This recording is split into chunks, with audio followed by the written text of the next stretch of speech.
ସିଏ ଶୁଣନ୍ତୁ ସିଏ ଏମଏଲଏ ହେଇଛି ସତ, ସିଏ ଗୋଟିଏ ମୂର୍ଖ ଏମଏଲଏ, ସିଏ ଜାଣିନି କିଛି। ଆପଣ ତାକୁ କହିଲେ ଆମର ଇପିଏଫ ଖୋଲା ହେଇନି, କହିଛନ୍ତି ଏ କଥା? ନା ନା ଆପଣ ମା ଶୁଣନ୍ତୁ, ଏବେ ମୁଁ ଏମିତି ଆପଣଙ୍କୁ ଚ୍ୟାଲେଞ୍ଜ କରୁଛି, ଆପଣ କହିବେ ସିଧା ଏବେ ଏମଏଲଏ କୁହନ୍ତୁ ଯେ ମତେ ବଡ ବାବୁ କହିଲା ମୋର ଗୋଟେ ବାଳ ସିଏ ଉପାଡ଼ି ପାରିବି, କହିଲେ କହିଲେ ନା ନା ମୁଁ ଆପଣଙ୍କୁ ଏହା କହୁଛି ବା, ଆପଣ ଜଣେ ଟିଚର, ଆଜ ଏ ଟିଚର ଆପଣଙ୍କୁ ମୁଁ ଏହା କହୁଛି ଯେ ଆପଣ କୁହନ୍ତୁ ମୋର ଗୋଟେ ବାଳ ଏମଏଲଏ ଉପାଡ଼ି ପାରିବନି। ମୁଁ ସେଇଠି ରହିବି, ଯାଇଛି, ଯେତେବେଳେ ଚାହିଁବି ଆସିବି, ଯେତେବେଳେ ଯେପର୍ଯ୍ୟନ୍ତ ନ ଚାହିଁଛି ମୁଁ ଆସିବିନି। ଆଚ୍ଛା ତୁମ ଇତିହାସ ଦୁନିଆ କଥା ରାମ କଣ କହିଲା? ରାମ ପା ସେ ବସନ୍ତ କରିଥିଲା ବୁଝିକିରି ଆସିବ, ଆଉ ସେ ଗୋଟେ ପ୍ରପୋଜାଲ ଭଳିଆ ଦିଆହବ ଟ୍ରେଜେରୀରୁ ଗୋଟେ ଇଏ ଆସିବ ନମ୍ବରଟା, ଆପଣ ଯୋଉ କହିନଥିଲେ ସେଦିନ ଆଇଲେ ହବ। ଆଚ୍ଛା ଯଦି ହେଲା ତାପରେ ଆପଣ ତ ଆଉ ମତେ କହିନାହାନ୍ତି। ନାଇଁ ବା। ଆଚ୍ଛା ଆମେ ଆପଣ ଆଉ ଆସିନାହାନ୍ତି? ନାଇଁ। ଏ କଥା ଏମଏଲଏ କାନକୁ କେମିତି ଗଲା? ହଉ ସେ ଗଲେ କଣ ଯେ ଆମ ଖୋଲିଦବା। ନା ନା ଆପଣ ସେ ଭାବିଲେ ବି କଥାବାର୍ତ୍ତା କରନ୍ତୁ, ମୁଁ ଆପଣଙ୍କୁ ଯେତିକି ପଚାରୁଛି ସେତିକି କୁହନ୍ତୁ।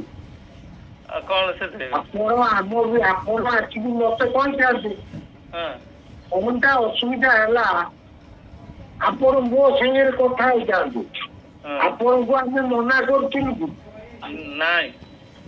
ଆଉ ତାହେଲେ ଏମଏଲଏ କାହିଁ କହିଲେ? କହିଲେ ଆମେ କହିଲେ କଣ ଖୋଲା ହେଇନି ବୋଲି, ଅଟିକିଛି ଆମେ ଖୋଲା ଯିବ। ନା ନା ଆପଣ କହିଛନ୍ତି ଏମଏଲଏ କୁ ଯେ ଏମଏଲଏ କହିଛୁ କଣ ଯେ ଏମଏଲଏ କୁ କହିଛନ୍ତି ଆମ ଇପିଏଫ ଟଙ୍କା କରୁନାହାନ୍ତି। ସିଏ ତ ମୂର୍ଖ, ଶୁଣନ୍ତୁ ସିଏ ତ ମୂର୍ଖ, କିଛି ଜାଣିନି। ଆପଣ ବି ମାନେ ଆମ ସାଙ୍ଗରେ ରାଜନୀତି କରିବାକୁ ଚାହୁଁଛନ୍ତି କି? ରାଜନୀତି କାହିଁ କରିବେ? ତାହେଲେ ଏମଏଲଏ କୁ କଣ ପାଇଁ ରୁହନ୍ତୁ, ମୁଁ ଆପଣଙ୍କୁ ପଚାରେ, ଆପଣ ନେକ୍ସଟ ଟାଇମ ଆପଣ ଥରେ ଆସିକି କହିଛନ୍ତି, ମୁଁ ଆପଣଙ୍କୁ ରାମ କତିକି ନେଇକି ଗଲି, ରାମ ଆପଣଙ୍କୁ କହିଲା, ତାପରେ ଆପଣ ବସନ୍ତ ସାଙ୍ଗରେ କଣ କଥା ହେଲା ଆପଣ ମତେ କହିଛନ୍ତି? ନା ଆମେ ଆଉ ଯାଇନୁ, ସିଏ କହିଲେ କାମ କୋଉଠି କଣ କାମ ଅଟକୁଛି କି? ଆମେ କହିଲୁ ରିକ୍ୱାରମେଣ୍ଟ ଆମର ଯାଇଛି, କୋଉଠିକି ଭୁବନେଶ୍ୱର ଯାଇଛି, କିନ୍ତୁ ଆଉ ଆମର ଖୋଲା ହେଇନାହିଁ। ଆପଣ ଶୁଣନ୍ତୁ, ଆପଣ କାଲି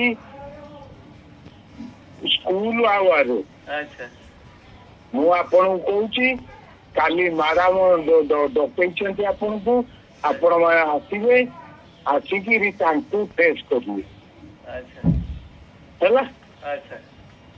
ଯଦି ଆପଣ ଏତେ କଥା କହିଲେ ତାହେଲେ ସିଏ କଣ ପାଇଁ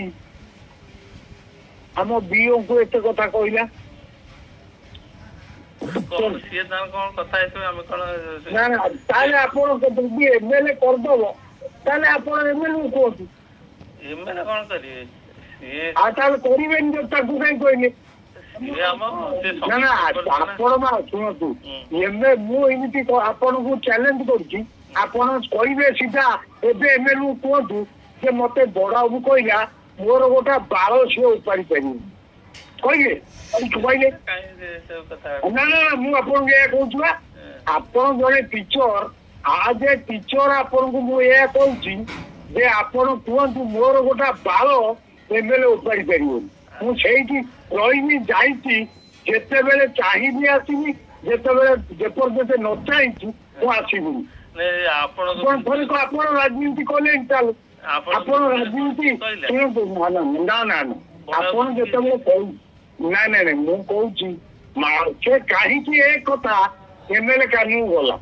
ଆପଣଙ୍କର କୌଣସି କାମ ଆପଣଙ୍କର ଆମେ ଅଟକେଇଛୁ? ସେ କଣ ଅଫିସ ବିରୁଦ୍ଧରେ କହିଛନ୍ତି? କହିଲେନି ଏମଏଲଏ କାହିଁକି? ଆମ ପିଓକୁ ପଚାରିଲା ତ। ଆରେ ସିଏ ଯୋଉ କଥା ସିଏ କହିଲେ କଣ ସମ୍ବର୍ଦ୍ଧନା ଦେଲେ, କଣ କୋଉଠି ତମର ସୁବିଧା ଅସୁବିଧା ଅଛି, ଆଉ ଇଏ ସଂଘ ସମ୍ବର୍ଦ୍ଧନା ଦେଲା ବେଳେ ଇଏ କହିଲେ ଆମର ଏଇଆ କହିଛନ୍ତି ଆଉ ସେମିତି କଣ କୁହନ୍ତିନି? ନା ନା ନା ନା ସମ୍ବର୍ଦ୍ଧନା ଦେଲା ବେଳେ ଯେ ତମର କାମ ଆମେ କରିନୁ ଇପିଏଫ କାମ ସେ କେମିତି ଜାଣିଲା? ଏ କଣ କାମ କରିନୁ ବୋଲି କହିଛନ୍ତି?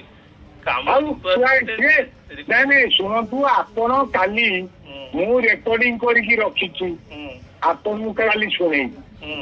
ସିଏ ଶୁଣନ୍ତୁ ସିଏ ଏମଏଲଏ ହେଇଛି ସତ ସିଏ ଗୋଟିଏ ମୂର୍ଖ ଏମଏଲଏ ସିଏ ଜାଣିନି କିଛି। ଆପଣ ତାକୁ କହିଲେ ଆମର ଇପିଏଫ ଖୋଲା ହେଇନି କହିଛନ୍ତି ଏ କଥା? ଇପିଏଫ ସିଏ କହିଲେ ରିକ୍ୱାରମେଣ୍ଟ ଯାଇଛି କିନ୍ତୁ ଖୋଲା ହେଇନି। ଆଉ କୋଉଠି କାମ ସେମିତି ପ୍ରତିନିଧି ହିସାବରେ ସମ୍ବର୍ଦ୍ଧନା ଦେଲା ବେଳେ ସେ କହିଲେ କୋଉଠି କଣ ତମର କାମ ଅଟକୁଛି? ନା ନା ନା ସମ୍ବର୍ଦ୍ଧନା ଦେଲା ବେଳେ ଆପଣ କହିଛନ୍ତି ଆମର ଇପିଏଫ କାମ ହେଇପାରୁନି। ସେ କଣ କହିଲେ? ତାହେଲେ ମୁଁ ଆଜି କହୁଛି ଆପଣଙ୍କ ଇପିଏଫ କାମ ଆମେ କରିବୁନି ଏମଏଲଏ କହିକି କରେଇବୁ ହେଲା। ମୁଁ ଆଜି ଆପଣଙ୍କୁ କହୁଛି ଇପିଏଫ କାମ ମୁଁ କରିବିନି ଆପଣଙ୍କ। ଆପଣ କଣ ଅଟକେଇଛନ୍ତି? ନା ନା ଅଟକେଇନି ଆମେ ତ ଆଉ କିଛି କରିବୁନି। ଆପଣ ପଳେଇବେ ସେଇ ଏମଏଲଏ କହିବେ ଏମଏଲଏ କହିବ ତାର କରିବ କରିଦବ କେମିତି ଦେଖିବା। ଏମଏଲଏ କଣ ସବୁ ଏମଏଲଏ କଣ ସବୁ କରନ୍ତି ଅଫିସରେ? କାହିଁ କହିଲେ ଏମଏଲଏ କୁ? ତାହେଲେ କାହିଁ ଏ କଥା କହିବୁ ତା କାନକୁ କାହିଁ ଗଲା? ମାନେ ସିଏ ତାର ପ୍ରତିନିଧି ହିସାବରେ ସିଏ ପ୍ରତିନିଧି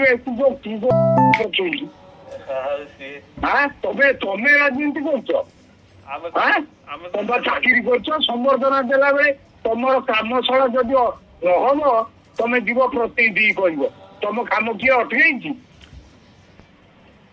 ସିଏ କଣ କହିଲେ ବିଓ ଅଟକେଇଛନ୍ତି ବୋଲି? ବିଓ କାହିଁ ପଚାରିଲା? ସିଏ କାହିଁ ପଚାରିଲା? ଇଏ କହିଲେ ଖୋଲା ହେଇନଥିବ ଯେ ତମର କାମ କଣ ଅଟକେଇଛି ନା ଖୋଲା ହେଇନି ଆମର ରିକ୍ୱାରମେଣ୍ଟ ଯାଇଛି ଖୋଲା ହେଇନି। କାହିଁକି ଖୋଲା ହେଇନି? ତାହେଲେ ଏମଏଲଏ କହିଛ ଏମଏଲଏ ଖୋଲିଦବ ଆଉ ଏମଏଲଏ କହିଛ ତ ଏମଏଲଏ ଖୋଲିଦବ ଆଉ ଆମେ କାହିଁ କରିବୁ କଣ ଏମଏଲଏ କରିଦବ। ସିଏ ଯୋଉଠି ଅସୁବିଧା ଥାଏ ଲୋକ କଣ କଥାବାର୍ତ୍ତା ହୁଅନ୍ତିନି? କିଏ କଥାବାର୍ତ୍ତା ହୁଅନ୍ତି? ତାହେଲେ ଯଦି ଏମଏଲଏ ସାଙ୍ଗରେ ଲୋକ କଥାବାର୍ତ୍ତା ହୁଅନ୍ତି ତମର ହବ ଆଉ କଣ ସେଇ ଚିତ୍ର କରିବ ଆଉ କଣ? ଆଉ ମତେ ଆଉ ଭେଟିବେନି କେତେବେଳେ? ଭେଟିବେନି ଅଫିସରେ ଆପଣ ଥିଲାବେଳେ ଯାକେ? ନା ନା ନା ନା ନା ଆପଣ ଯାହା କଥା ଏମଏଲଏ କହିବେ ଯାହା କଥା ଆପଣ ଏଣିକି ଏମଏଲଏ କହିବେ। ଆମର କଣ ଏମଏଲଏ ଭାव ଛିଣ୍ଡେଇବ ମୁଁ ଟିକେ ଦେଖିବି। ମୁଁ ଏ ଆପଣଙ୍କୁ କହୁଛି ଆପଣ ତାକୁ ସମ୍ବର୍ଦ୍ଧନା ଦେଇଥିଲେ ଏବେ କାଲି ଯଦି କୋଉଠି କାଲି ଦେଇଥିଲେ କୋଉଠି ଆଇଥିଲା ନୂଆ ହାଟ କଲୁକୁ ସେଇଠି ଦେଇଥିବେ ଆଉ କଣ ଆପଣ ଦିଅନ୍ତୁ। ମୁଁ ଆପଣଙ୍କୁ ଏଇଆ କହୁଛି ମୋର କଣ ସିଏ ବାଳ ଛିଣ୍ଡେଇବ? ମୁଁ ଆପଣ ରାଜନୀତି କଲେଣି ମୁଁ କରିନଥିଲି ଆଜିଠୁ ଆରମ୍ଭ କଲି ଆପଣଙ୍କ ସାଙ୍ଗରେ।